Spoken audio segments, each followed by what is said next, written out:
It's time now for the Success is Subjective podcast. Here is your host and therapeutic consultant for young adults only, Joanna Lilley.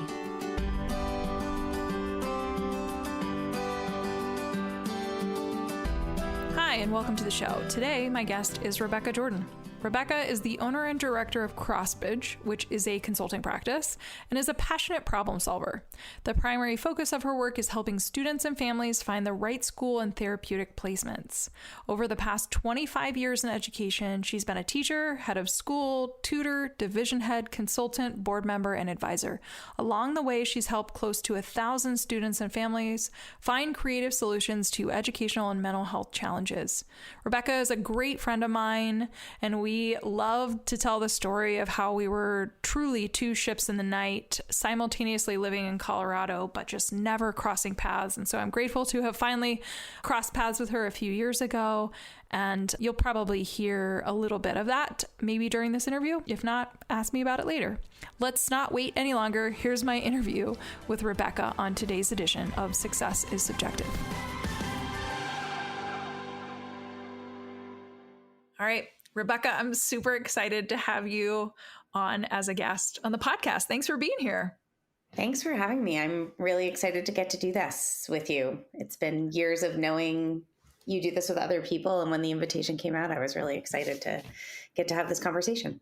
Well, I'm honored that you are interested in being a guest. And I'm also just curious to hear about your story. I mean, I've heard like little bits and pieces as we've gotten to know each other. But I am just excited to sit down and have kind of an open book conversation about how you got to where you are today. Let's dive in. Where did you actually grow up? Because I don't think I know that. And then what was kind of like the direction or the suggestion for what you do after high school? Great question. So I grew up in suburban Connecticut outside of New Haven. It's kind of I was a public school kid all through elementary school, middle school, and high school, and was a dancer and involved in youth groups and things like that. And I wasn't sure what I wanted to do after high school. I think there were lots of thoughts possibly from my parents that I should become a lawyer. I had always loved the natural world. So there were thoughts of maybe like biology or something like that, but didn't really have a clear course charted when I got to college. But it sounds like the direction was go to college and then figure it out though. Absolutely. There was kind of never a question that quote unquote should be the path, and was steeped in those waters too. I was in a community where that was what the majority of kids did.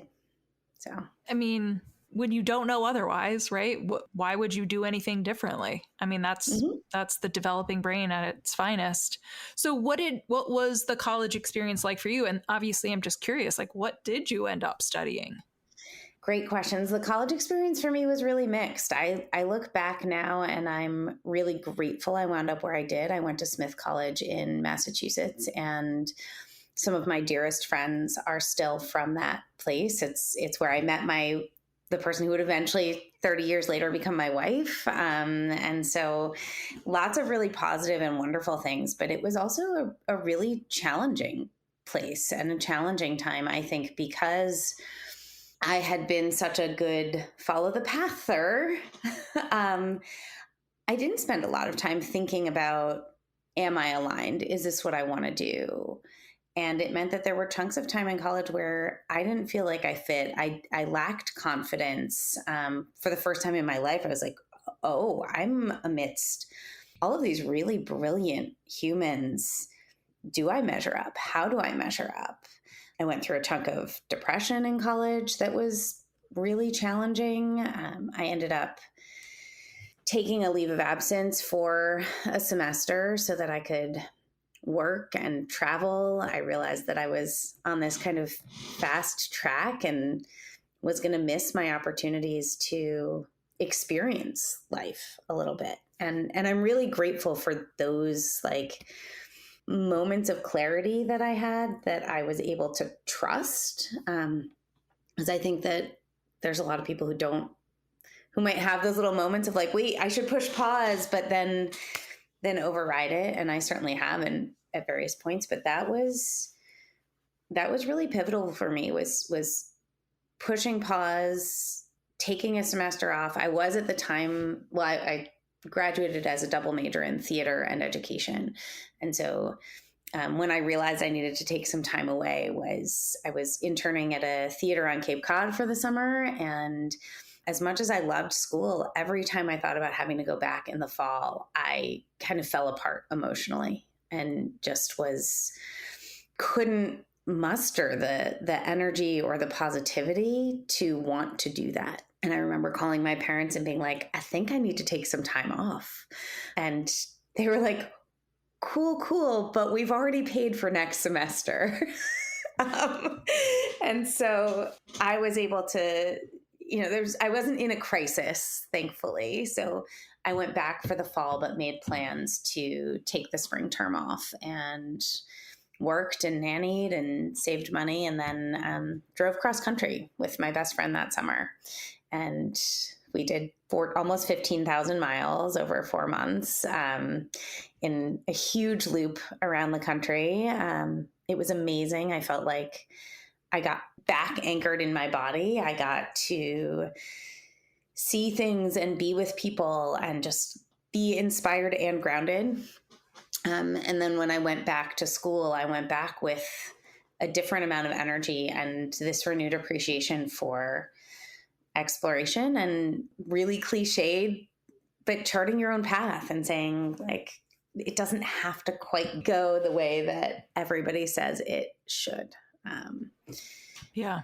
It was a very long answer for the question. Well, and it painted, honestly, you just elaborated on what you started off by saying, my college experience was mixed. And here's where, again, here were some of the highlights, here were some of kind of the low points, but then here's the convergence of where I trusted my gut. I took some time off and I had this, life altering and renewing experience, because I think what you're also getting at is not only did you go straight from from high school to college without knowing what it was that you were going to do while you're struggling to, again, comparing yourself to your peers for the first time in your life, saying, it's almost like imposter syndrome, kind of like showing or rearing its ugly head in certain moments. And then that plants the seed, which then potentially, if you water it, turns into depression, right? Like questioning your self-worth, all of the things that are happening.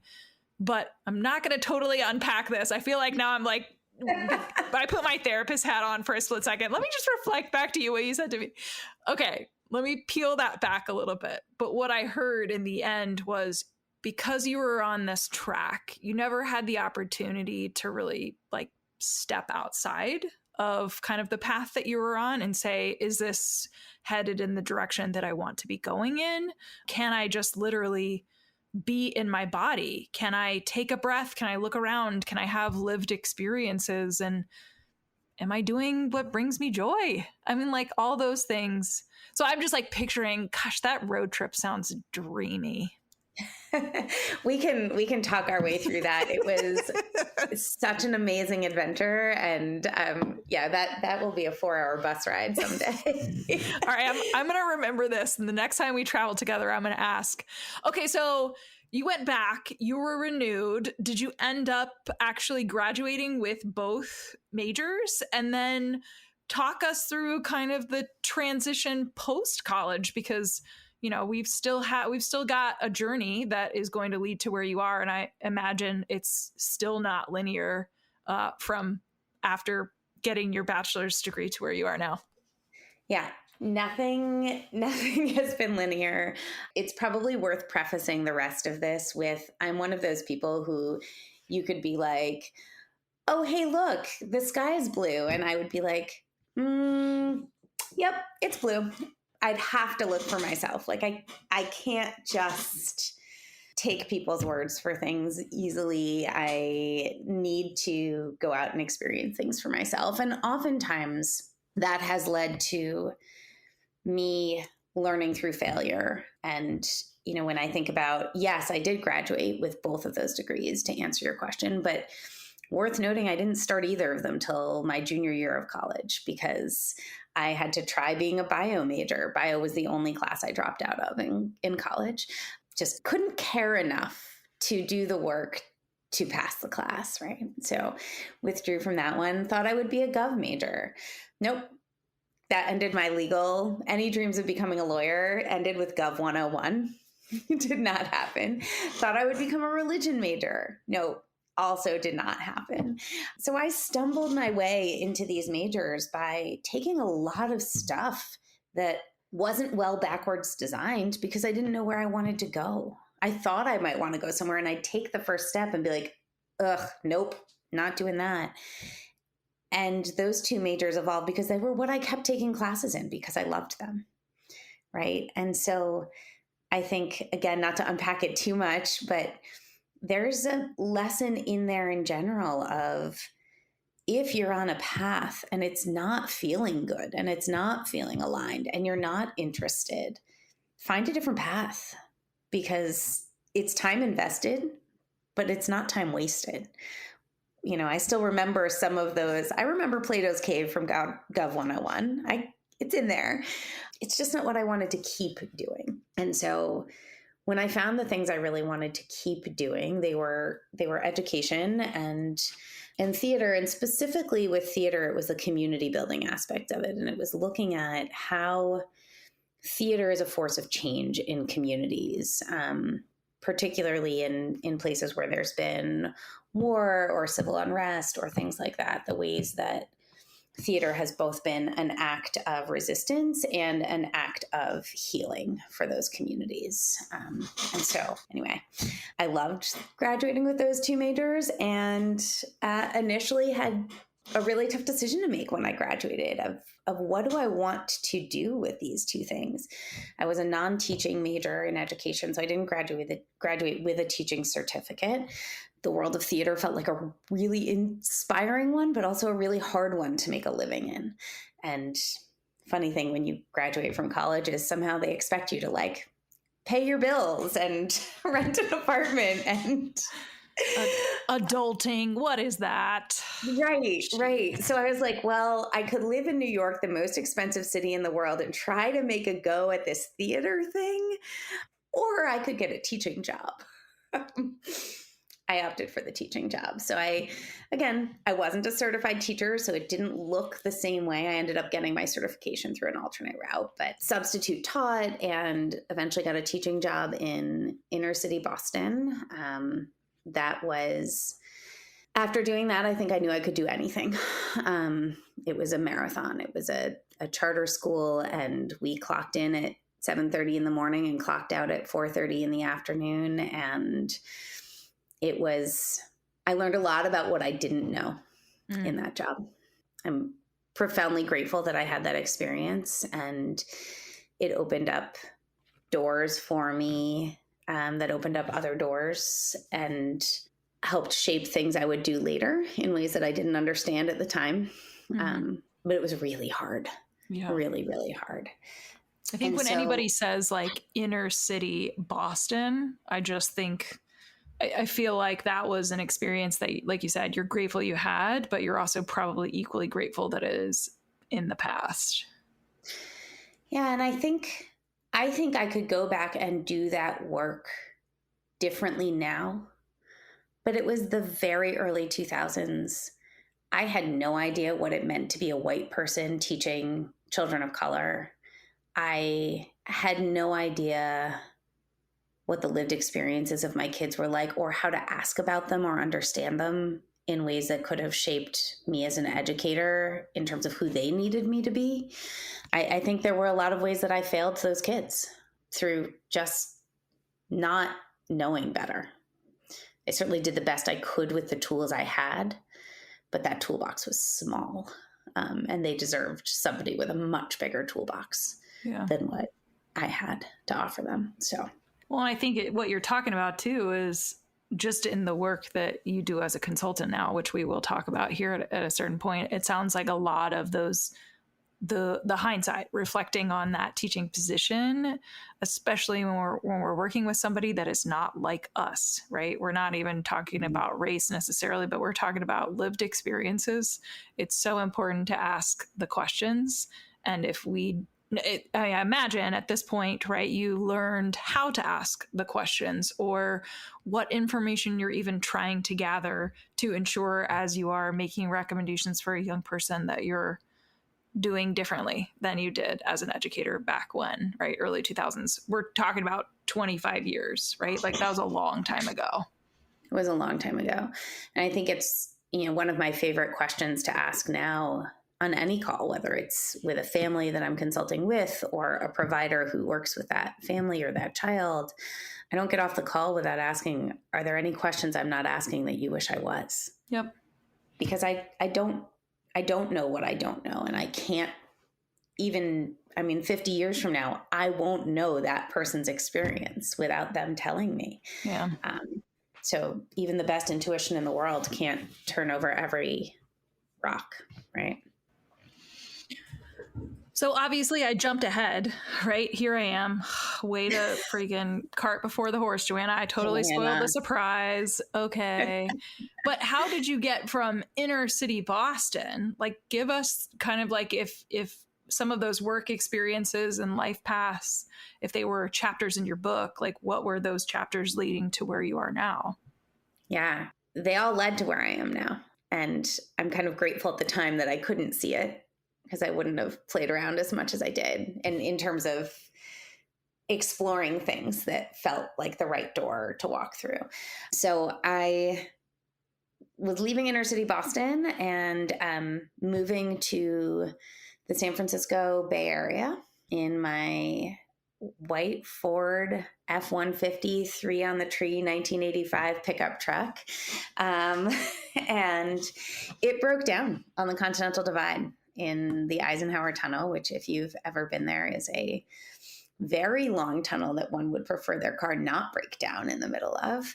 And I will tell you, they can get there real fast. There are enough cameras in there. There were police there within like 30 seconds of breaking down. And my car got towed to the bottom of the hill in Silverthorne, Colorado. And I stayed for 12 years. So it was, wow. All these things you never knew about me, Joanna. I know that you were in Colorado because we talked about it at one point, how we literally were like two ships in the night, not sure how that happened, where we didn't actually intersect while we were both in Colorado. But that is such a dramatic image of this person driving their truck. If you're not familiar with Colorado, please Google the Eisenhower Tunnel, because it is, if you live in Colorado, you get it. If you don't, you're like, I don't really know what that means. It's intense. It's not a place that I would ever want to break down, let alone be just stuck in traffic. So, but to then literally, I'm just like picturing you being like towed into town and you're like, well, I'm here, so I'm going to stick around. 12 years. That's a long time. Yeah. It took a long time for that truck to get fixed, man. Key carburetor. Clearly they don't have enough mechanics in Colorado, apparently. Right.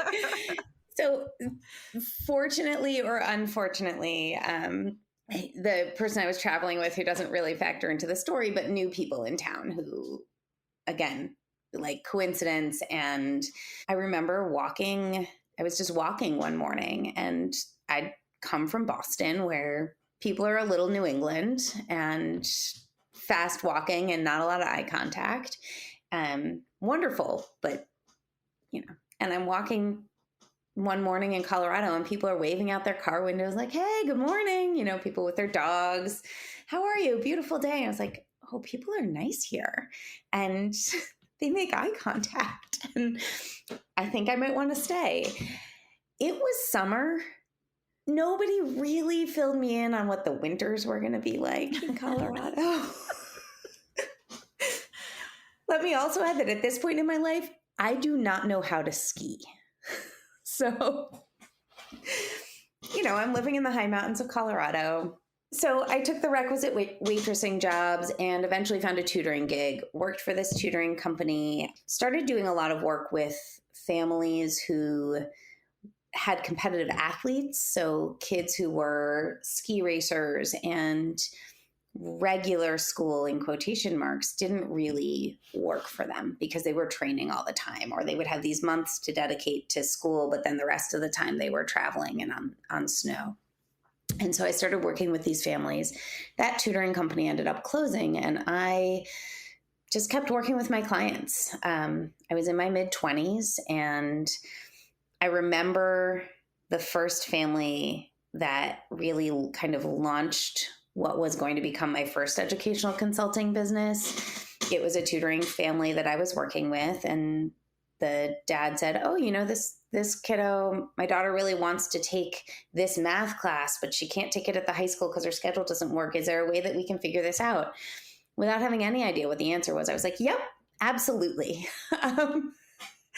And so I figured it out. And that started me helping clients build homeschool programs, build their own educational programs while they were doing other things. Some of those things were therapeutic programming, right? They were in a PHP or an IOP, or some other mental health needs were keeping them from having a regular education. And I was helping them build their educational programs around this.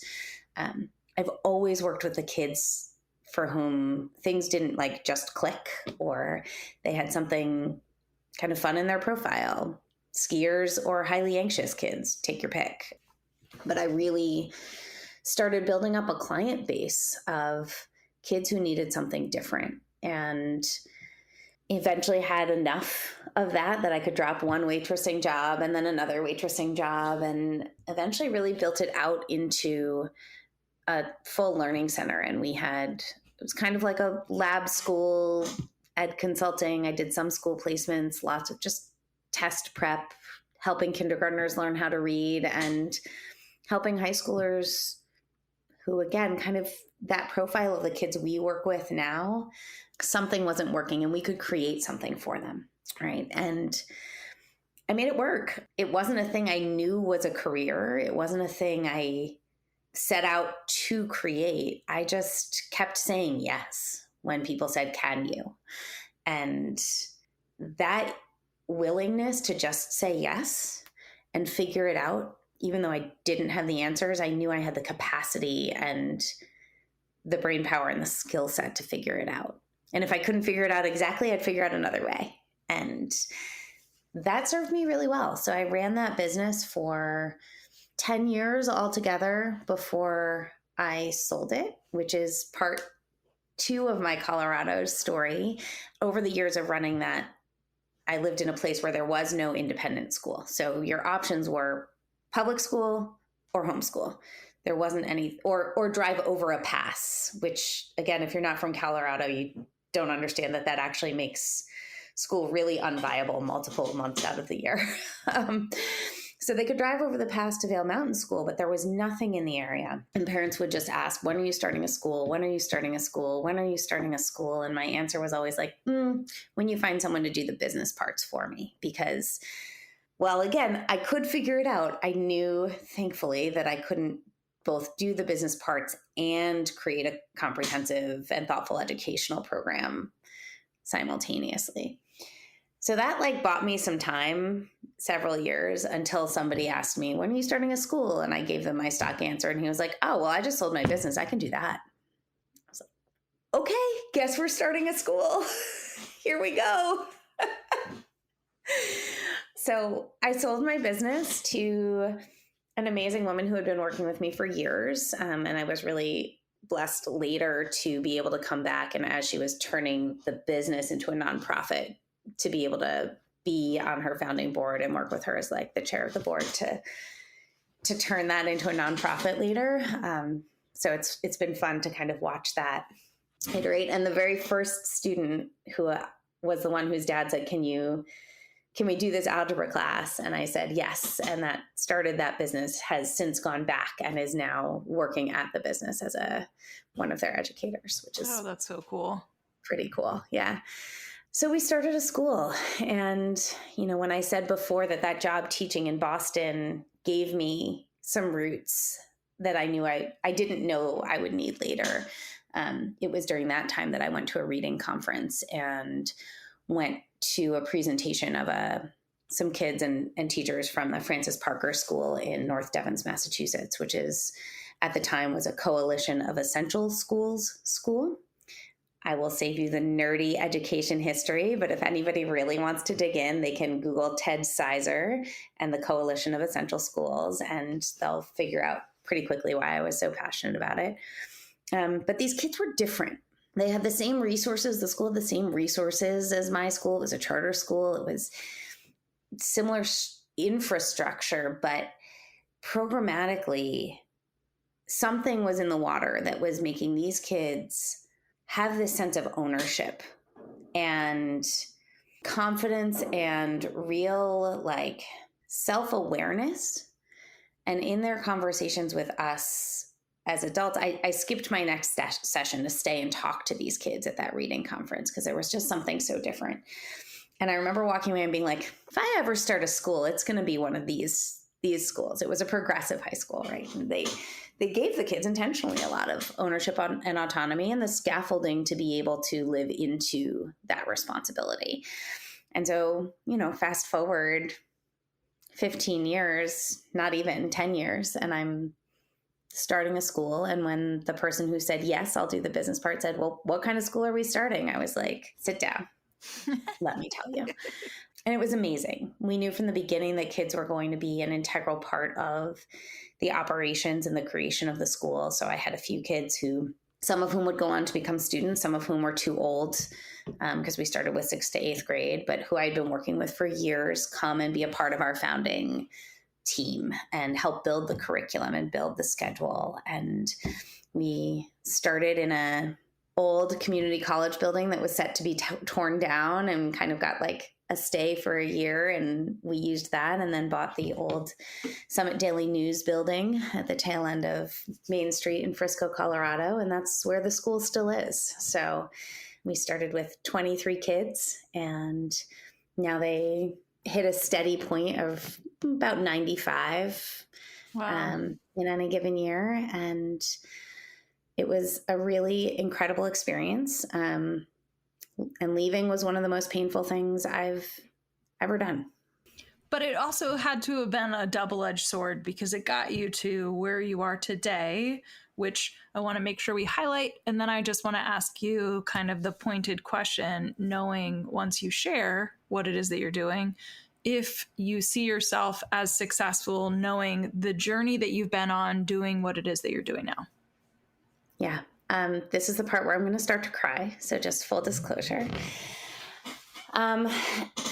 I had a split with my board at that school and ended up moving back east. My now wife was living in Boston. I wanted to be closer to family.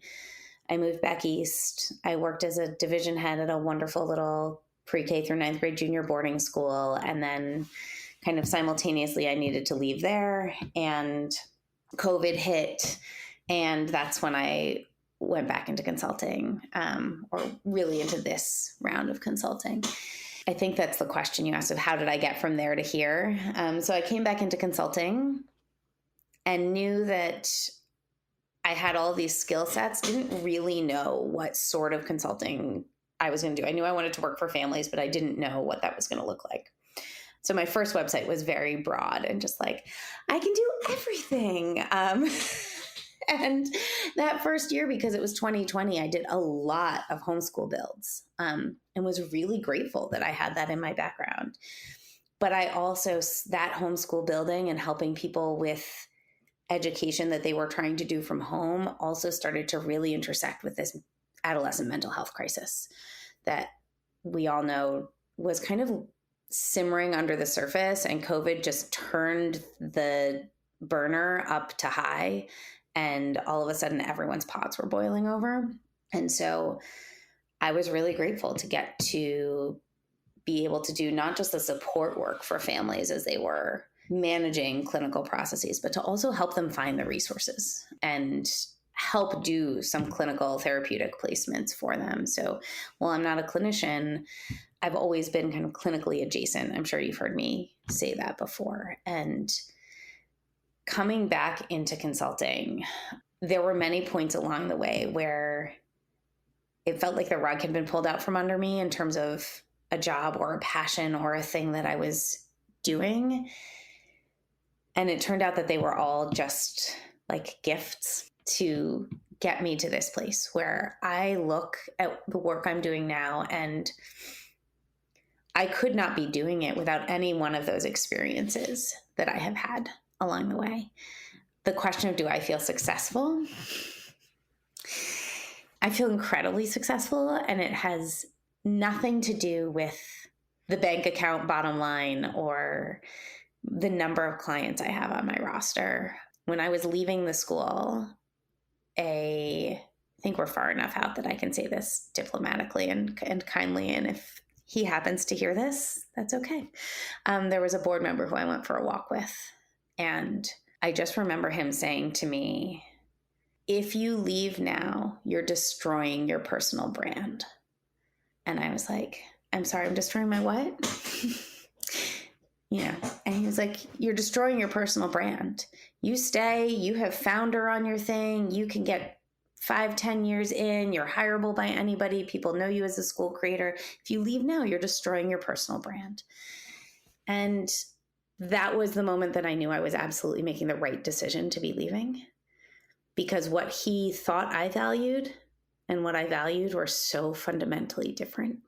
And it was the same leaving the next job at the boarding school, where it was nowhere near as traumatic, but there were differently aligned goals. And I deeply loved working with the kids there, but I had to sit behind an administrator's desk. And when those kids started struggling, I had to toe the party line and say, good luck, here's a list of local therapists. Call us in a couple years when you're a better fit for the school. And it broke my heart, because that's when I wanted to be digging in. That's when I wanted to be helping families. That's when I wanted to be like, I don't care if the sand is deep enough or the wood chips are deep enough under the swing set to meet code. I care about this little human's heart and these parents who are walking into my door, into my office, feeling defeated and like there is no hope. And I want to be able to work with them because I know there is hope. I know there's nothing wrong with their child. This is an alignment issue, right? And actually having this conversation with you right now, I'm like, oh gosh, I wish I could have told past me, there's nothing wrong with you. This is an alignment issue. But my success right now and why I feel so successful comes from alignment. It's because I know that I wake up every single morning and I am grateful for the work I get to do. This is hard work. It's not easy. There's days that the families we work with tell stories that are so heartbreaking. And I am somehow a person who can hold space for that without carrying it around myself. I'm somebody who's learned how to say, are there any questions I'm not asking that you wish I was? And all of those skills I've built up over time and my natural inclination for making connections and synthesizing things and being like, oh, there's this one thing I know you need, let me hand it to you, is being put to use in all of the best possible ways. So yeah, I feel really, really successful. But I'm working a job I didn't know existed 25 years ago. So how do people connect with you? I feel like that's the best way to end this interview, is to direct any person that's listening to this that might need, not just need support, but feel like they can be aligned with you, right? Having heard your passion, how much you care, the journey that got you to where you are. How do people connect with you? Sure. So they can find me on my website, which is www.teamcrossbridge.com. And there's a link in the show notes, I am sure, because Joanna's good about that stuff. I'm also Rebekah, which is REBEKAH at teamcrossbridge.com. And you can email me directly, or if you just want to chat, there's a Let's Talk button or schedule a call button on our website. You can come have a conversation. Well, Rebekah, thank you I honestly wish we could keep talking, because I do feel like we're cutting this short a little bit, but I appreciate the just the snapshot into the journey leading to, who you are, not just professionally, but personally.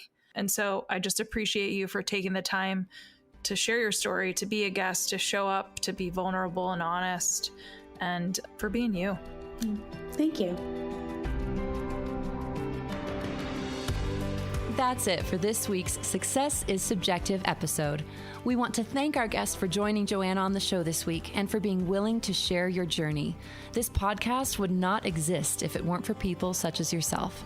Stay tuned for our next episode, where you can bet it'll be another amazing human sharing their personal story with the world.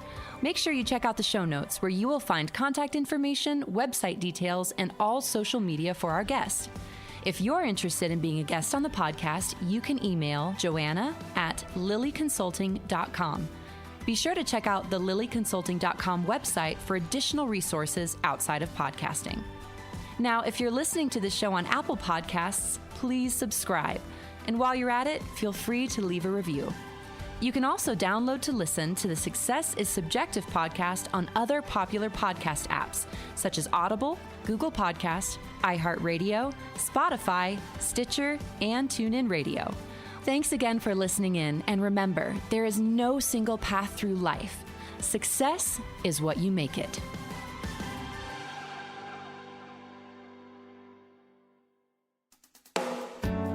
Do you have a teenager or young adult who seems to have lost their way? Maybe they need help navigating adolescence, adulthood, and decisions surrounding higher education. Or maybe they have become withdrawn, their grades are slipping, or they are flat out living a reckless lifestyle, and you're concerned about their health and well-being. If this describes what your teen or young adult is facing, a therapeutic consultant may be able to help. Mental health, addiction recovery, and higher education can all be equally expensive. Well, information is everywhere. How do you know what option is the best one for your family? Some parents have the time to research and navigate this on their own. Some don't. If the latter applies to you, enter therapeutic consultants. Therapeutic consultants, like Joanna, listen to your family's specific needs and advocate on behalf of your loved one. TCs will research therapeutic resources, recommend treatment programs, and assist during adulthood transitions. Not being affiliated with any program, their support is completely objective and catered toward the best interest of each unique family. To find a qualified therapeutic consultant to work with, check out TCA, also known as the Therapeutic Consulting Association. Their website is therapeuticconsulting.org, all one word. Again, that's therapeuticconsulting.org. Then click the Find a Pro tab up at the top.